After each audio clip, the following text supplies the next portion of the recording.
یا ہو سکتا ہے مسلمان ہیں لیکن دیندار نہیں ہیں، اور دین والا نمازی دیندار ہو کر دین کی جماعتوں کے ساتھ جڑ کر مدرسے مسجد سے تعلق ہو کر یہ وعدہ خلافی کرے گا، جھوٹ بولے گا، فراڈ کرے گا، تو بے دین آدمی اللہ کہہ رہا ہے فتزل قدم بعد ثبوتها، وہ تو ویسے ہی ہٹ جائے گا۔ دیکھو جی نمازی ایسے ہیں، دیندار ایسے ہیں، تو اس لیے یہ معنی کئی اس کا سب سے بہترین جو اس کی تشریح کی ہے نا وہ ابن عطیہ رحمۃ اللہ علیہ نے تفسیر بحر محیط کے اندر کی ہے، اور اس کے رشوت کے ساتھ بھی آگے سب چیزوں کو جوڑا ہے، اور خیانت کے ساتھ بھی جوڑا ہے، اور جھوٹ بولنے کے ساتھ، وعدہ خلافی کے ساتھ بھی۔ اب یہ فرمایا کہ اس میں کافر بھی متزلزل ہو جائے گا، مسلمان بھی ہو سکتا ہے۔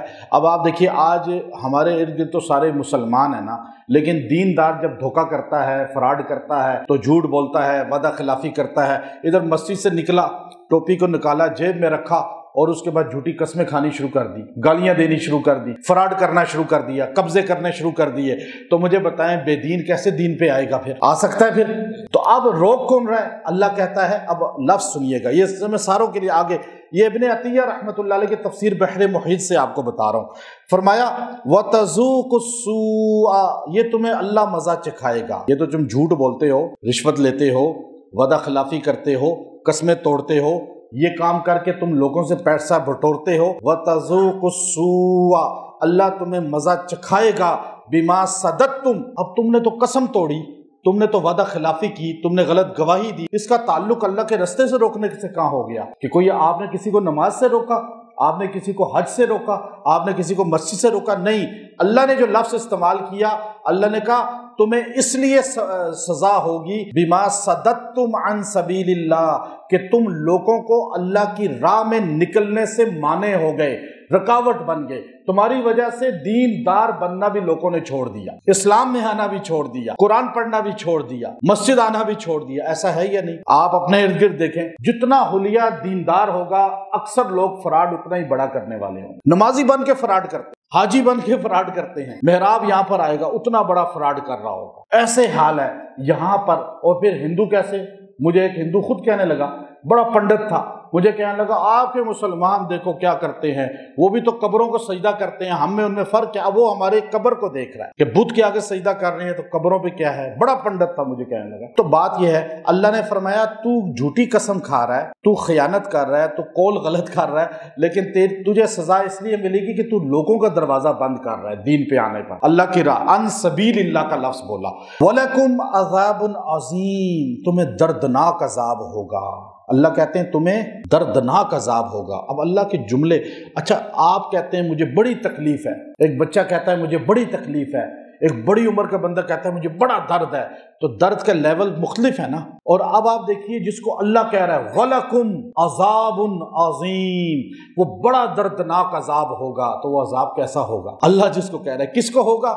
جھوٹی قسم کھانے والا، جھوٹے وعدے کرنے والا، وعدے کر کے توڑ دینے والا، یہ سارے گناہ کرنے والا جو ہے، اور لوگوں کو دین سے متنفر کرنے والا اپنے قول فعل سے۔ یہ آگے اللہ نے کہا دیکھو میں سمجھا رہا ہوں، عذاب کا کہہ کے اللہ سمجھا رہا ہے، اللہ کا انداز ہے ایسا۔ اللہ کہتا ہے وَلَا تَشْتَرُوا بِعَهْدِ اللَّهِ، دیکھو ثمنًا قلیلا، اللہ کے وعدوں کو تھوڑی قیمت پہ نہ بیچو۔ امام قرطبی فرماتے ہیں ثمنًا قلیلا جو ہے، اگر پوری کائنات سونے سے بھر جائے اللہ پھر بھی ثمنًا قلیلا ہی کہے گا، کیونکہ اللہ کا نزدیک تو وہ تھوڑا ہی ہے نا، ہمارے نزدیک زیادہ ہوتا ہے۔ تو اللہ کہتے ہیں ثمنًا قلیلا، اس پوری کائنات بھی تمہیں مل جائے سونے کی پھر بھی نہ بیچو، قسم نہ توڑو، بات نہ چھوڑو، بات پہ ڈٹ جاؤ، وعدے نہ توڑو۔ اور پھر بات جو ہے انما عند اللہ، بے شک جو اللہ کے پاس ہے، هو خیر لکم، وہ تمہارے لیے بہتر ہے، ان کنتم تعلمون، اگر تمہیں پتہ ہے تو، اندر تمہیں علم ہے، اللہ کے پاس جو ہے وہ تمہارے لیے